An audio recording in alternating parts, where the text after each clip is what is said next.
Ju njohim me edicionin informativ të lajmeve. Kjo është Radio 7. Presidentja e Maqedonisë së Veriut, Gordana Siljanovska-Davkova, propozoi që të shqyrtohet mundësia për kufizimin e mandatit të kryetarëve të komunave. Në kontekstin e zgjedhjeve lokale, ajo vlerëson se duhet të merret parasysh opsioni që njëjti kryetar komune të mund të zgjidhet vetëm për 2 mandate. Nëse ka kufizime në sistemet parlamentare të presidentët me funksione ceremoniale, sistemi ynë i qeverisjes lokale mund të cilësohet pothuajse presidencial me kompetenca shumë të mëdha të kryetarëve të komunave, apeloi presidenti i Republikës Maqedonisë së Veriut. Asamblea Parlamentare e Këshillit të Evropës garanton mbështetjen për Maqedoninë e Veriut. Para deputetëve në Shkup, presidenti i Asamblesë Parlamentare të Këshillit të Evropës deklaroi se Ballkani njeh më shumë histori se çdo rajon tjetër, por gjithashtu prodhon më shumë mençuri se sa është njohur. Theodoros Rusopoulos vlerësoi se Ballkani ka treguar se kujtesa e dhimbjes mund të shërbejë si disiplinë për paqen, se bashkëjetesa mund të mësohet dhe se uniteti evropian nuk është dhuratë e gjeografisë, por zgjedhje e vullnetit. Rajoni. Kryeministri i Kosovës vijon përpjekjet për të shmangur zgjedhjet e parakohshme parlamentare. Në mbledhjen e Këshillit të Përgjithshëm të Lëvizjes së Vendosje, Albin Kurti mandatoi Glau Konjusën për krijimin e kabinetit të ri qeveritar.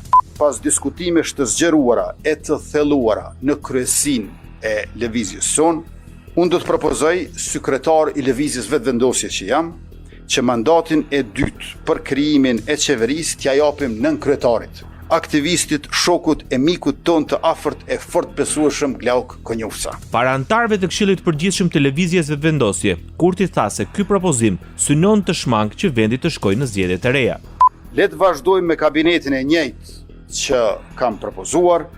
Unë marr vendin e Glaukut e Glauku timin, siç edhe jemi dakorduar mbrëm në kryesi bashk. Le të votohet më pas buxheti i shtetit e buxhetet komunale. Le të votohet plani i rritjes së bashkimit evropian për fonde të vlefshme, le të bëhen disa punë të domosdoshme e pastaj shkojmë në zgjedhje. Glauk Konjusa pranon mandatin nga Albin Kurti në përpjekje për formimin e qeverisë së re. Në mbledhjen e Këshillit të Përgjithshëm të Vetëvendosjes, ish kryetari i Kuvendit të Kosovës tha se me përulje pranon këtë për qenë shërptor i interesit publik. Për Konjufsën, përmes këtij vendimi do të kërkohet shmangja e 2 palëzgjedhjeve të mundshme brenda 3 muajsh dhe votimi i buxhetit për vitin 2026, deklaroi Glauk Konjufsa. Pas propozimit të Glauk Konjufsës për kryeministër reagoi dhe Lidhja Demokratike e Kosovës. Në komunikatën e LDK-s thuhet se është bërë qartazi e dukshme për opinionin publik dhe për të gjitha subjektet parlamentare, se asnjë parti politike nuk e zotëron shumicën e nevojshme parlamentare për të formuar qeverinë e re. Në këto rrethana sipas saj, shtyrjet procedurale dhe interpretimet e stisura vetëm sa thellojnë pasigurinë politike dhe dëmtojnë besimin e qytetarëve në institucionet e Republikës. Mandati për qeverisje u takon qytetarëve, le ta thonë fjalën e tyre në zgjedhje të lira dhe të drejta, apelon Lidhja Demokratike e Kosovës. Radio 7, zëri pozitiv i qytetit.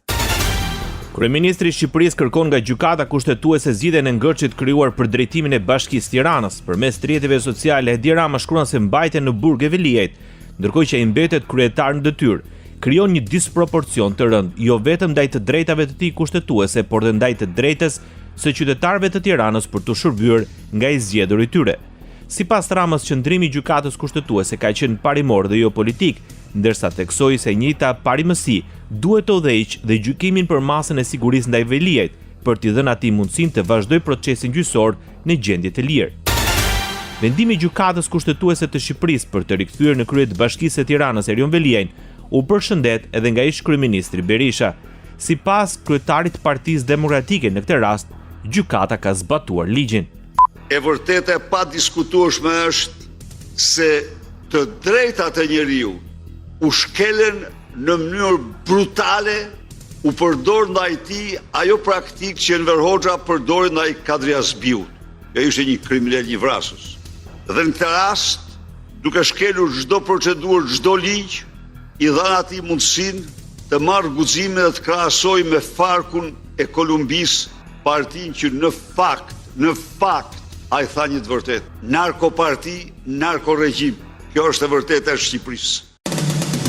Ndoqët lajmet shkurt në Radio 7, zëri pozitiv i qytetit.